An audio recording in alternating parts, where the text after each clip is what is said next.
Not a night for holding back, said Owen Morgan at the toss in what was a must-win game for the Knight Riders. Would he be happy at halftime after his IPL personal best that's helped the Kolkata Knight Riders to 191 for 7? What kind of score is that? We'll ask Sanjay Manjrekar on Whirlpool Presents ESPN Cricket for T20 Timeout, powered by Dell. Sanjay, would KKR be happy with that? See, the thing is, one over actually have got them believing now that they've got a score that will scare even an in-form Rajasthan Royals batting team that has the likes of, Sanju Samson, there's Ben Stokes, there's Butler as well. But it's not going to be easy. So that one over, I thought, just change the dynamics a little bit, and they'll be going in thinking, wow, we've done this. Andre Russell wasn't the man to do it. Captain Morgan became Captain Morgan tonight for KKR.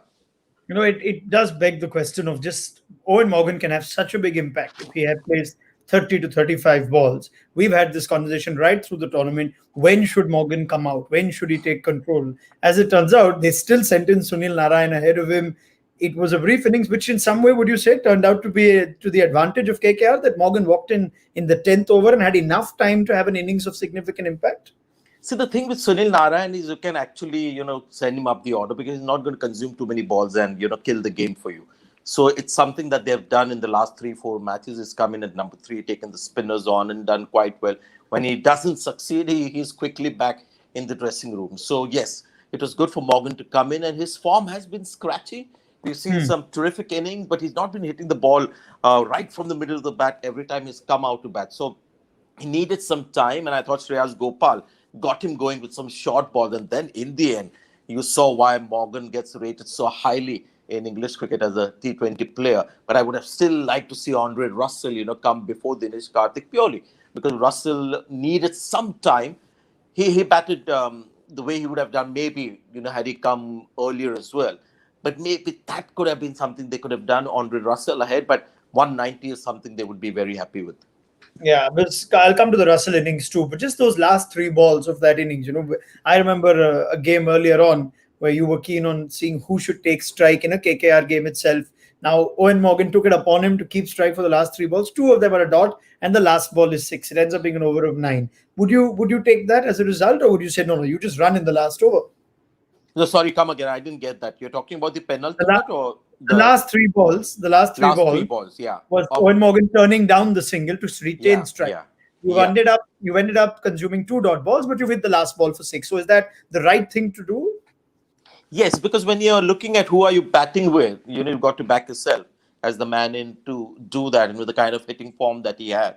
And, just want to, I'm sure you'll ask me the question about the Stokes over. But what, Morgan did to answer that specific question, I thought was the right thing to do.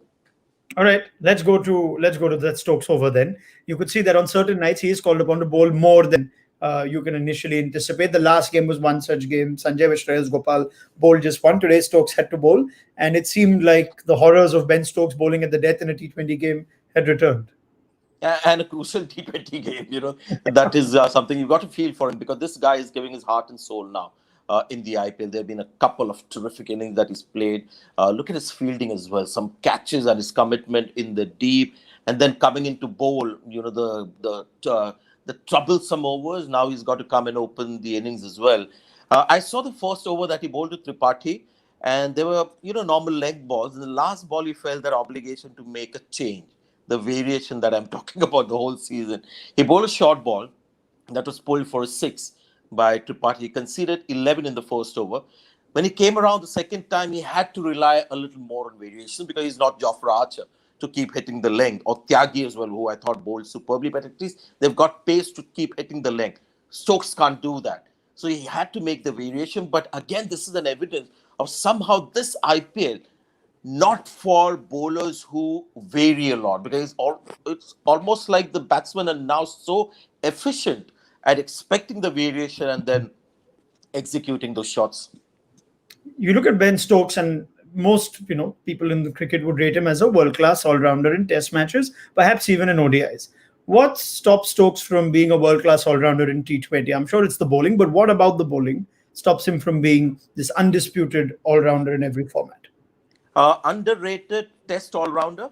because there's no Mhm. doubting his batting talent. Although he averages in the 30s, it's not in the high 40s or something like that. But his bowling as a third seamer, to have a batsman like him, and sometimes you want to play only three seamers with Ben Stokes as the third seamer, like you do in Indian conditions. And when England was last year in India, he was the only guy who was creating pressure on the batsman on Indian pitches right till the very end. So a very underrated, I think, test all rounder, because his bowling is, he makes things happen in test matches because of his bowling. 50 overs could be next. T20 again, because of the way he is. He is not somebody who'll run in and bowl quick and be able to, just bowl length balls into the body. So he's at the mercy of the batsman a lot. He tries a lot of things, but you could say that he's got limitations as a seam bowler in T20 cricket, and that's why, he's liable to be going for runs like that. And that was the problem today with Rajasthan Royals. There were too many bowlers there. They couldn't go to Varun Aaron to bowl, those crucial overs. Shreyas Gopal hasn't been bowling well for them. And plus, Tyagi was kept right till the very end to protect him, which was the right tactic. So they had this weakness of at least three or four bowlers who were vulnerable to going for runs. They made the right choice with Stokes and the experience. But unfortunately, Morgan just had the better of him. Now on to Russell's little cameo, 25 of 11, and that 25 turns out to be his highest score of this year's tournament. Brought back, you think, we'll find out if he can bowl, but brought back, you think, mainly for his batting. We were just about to see the old under Russell, and then, that gift was taken away. Just thoughts on that cameo, Sanjay? I'm sure a lot of KKR supporters will be saying, "Yeah, you could have just played that ball for a single and continued batting." But then he wouldn't be Andre Russell. He would be somebody else. And I remember, I mean, you would have seen it. Ben Stokes just had a quick word with, Tyagi, ran up to him and told him something after he was hit for a six a couple of times in the over. Whether it was to keep the same line but go a lot fuller, because that was the only change that I saw in that ball where Russell got out. And, typical Andre Russell, he was so disappointed. But, who would have not imagined that also for going, that ball going for six? And then, he would have had a big over right then, and then Morgan's over later, and could have been even more than 190. So you can't grudge that. He just feels sorry. It could have been so much more. But that's how Andre Russell does it. And it's amazing. Ronak, the shot that he played, couple of shots that he played during that inning, Jofra Archer, shot of length ball for a six. Only, people like Andre Russell can do it. Yep. At the same time, Jofra Archer continues to stand out. 1 for 19 for him, including the wicket of Nitish Rana, who either gets a high 80 or he gets out for a first ball duck. That seems to be the pattern of Nitish Rana's last few innings. League above the rest, clearly, Sanjay, we've been talking about Rajasthan lacking more strike bowling options. If they only had one more Jofra Archer. Yeah, this is another, IPL Hall of Famer for me. I'm building my own IPL Hall of Fame players. Jofra Archer is one of those guys that we take his performances for granted. We expect him to bowl that way, and that spell with the new ball, couple of overs that he bowled to Tripathi. You could see the class of Jofra Archer when there's a slightly lesser player at the other, and even Shubman Gill, informed, capable player, had to respect, and then he comes back and does what he does at the death. So Rashid Khan, Jofra Archer, IPL Hall of Famers. I tell you, will you put Rahul Tewatia in that if he has another season like this one? Is something I'd like to ask you. But there's a player who primarily you'd think was being coming to know for his batting, and now puts in another 4 overs, 3 wicket haul, gets good wickets at that, and just seems to be carrying on his confidence right through the season.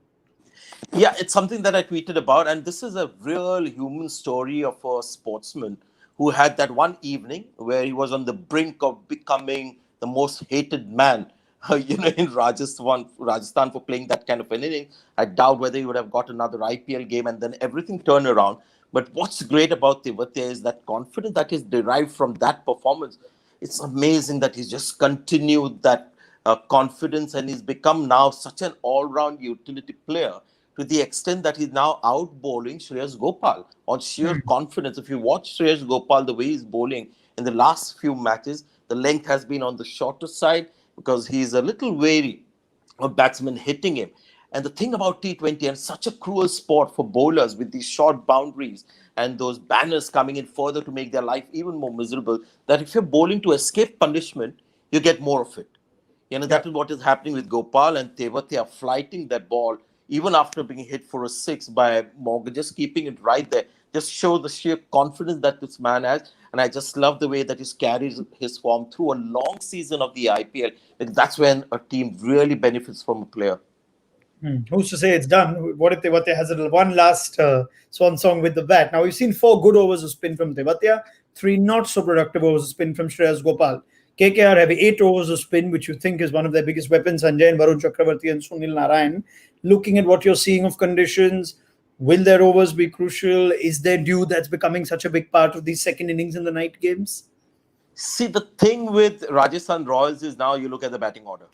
It Hmm. is Uttappa and Ben Stokes. So they are going to be relying on a couple of batsmen. If somebody else comes to the party, that's going to be a bit of a surprise. From that point of view, maybe KKR had a little more. So Ben Stokes will rely hugely on him. Samson has been amongst the runs in the last couple of games, whether he can continue that form. Steve Smith will be predictably Steve Smith, getting the run, but he needs somebody's help, to sort of make a match-winning contribution. So it will rely. The chase will be a lot dependent on the Hmm. usual suspects. Ben Stokes, who's in form now at the top of the order, and Butler. Now, you did mention that if there is a vulnerability in this KKR bowling, it is playing both Mavi and Nagarkoti. How would you use them in this kind of chase? Yeah, that is the problem. You have to sort of, try and manage them. You might just see one over right at the start because Ben Stokes might feel, because now they're looking at a target, may not go straight away, for the jugular or start hitting straight away. Uttapa has a tendency to start off slow. So maybe one over to Mavi, who's bowled with the new ball at the start of the IPL season. But you'll just have to keep getting them, when the time is right. And I don't know how the pitch is. If there is a bit of dew and the ball is coming on, it's not going to be easy for them to, take the pace off the pitch and stuff like that. So they'll just have to wait and see how it goes. Who's the strike bowler for you? Because you think it's Narayan, but ever since Narayan's come back with that remodeled action, he hasn't picked up a wicket. Varun Chakravarti, on the other hand, seems to be, on a confidence high at the moment. You've got Ben Stokes up top, and you've got Joss Butler waiting in the middle. So, what is the best use of Varun Chakravarti? Early to Stokes or held back for Butler? Uh, I think Sunil Narayan might bowl more with the new ball to begin with. And clearly, at the moment, just on current form and impact on the field with bowling, I think Varun Chakravarti is slightly ahead of Sunil Narayan. Who would have thought, we would be Yeah. saying this? Last year, just imagine how things change for certain people. His temperament is very calm, he's looking quite good. Cummins will have to come and contribute, make life a little easier. But they're so similar, both teams. Both teams have got some massive holes. And I think we're going to have a fantastic game purely because the only things that's changed for Rajasthan Royals, and we are looking at this game as not a foregone conclusion that Rajasthan Royals will lose. We would have said that maybe 1 week back. It's just because Ben Stokes is in this terrific form where finally he's got the hang of, IPL batting. And this is how you need to bat in this tournament. Yeah, it's a unique IPL, isn't it? Ben Stokes, the opener, has fired. Narayan seems to have taken second place to Varun Chakravarti in Chakravarti. KKR spin ranks. And it's been a unique IPL in the way that fans haven't been able to physically be present in the stands. But nothing to worry because watching is the new everything. And we've got some stunning visuals from the host cities for our fans. Have a look.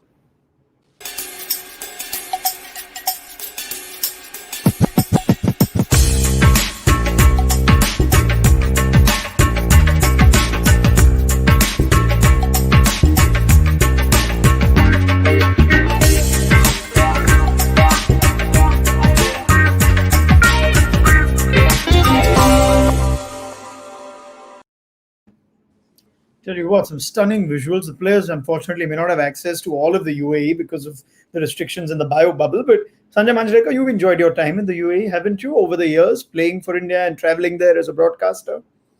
Yeah, there was a time when we used to go twice a year to Sharjah, because that tournament had become so popular. Yes, so I've seen a lot of UAE, and I've not gone there for a few years now. But my last visit was like, okay, I've seen the UAE. Let's All move right. on. Right. Let's now move on and pick up this conversation after the game, which has begun with Uttapa depositing Pat Cummins of the first ball for six. So there's plenty of incident that we'll have to discuss. Sanjay Manjrekar will be with us. So too will Ian Bishop. So join us then for Whirlpool Presents ESPN Cricket for T20 Timeout, powered by Dell.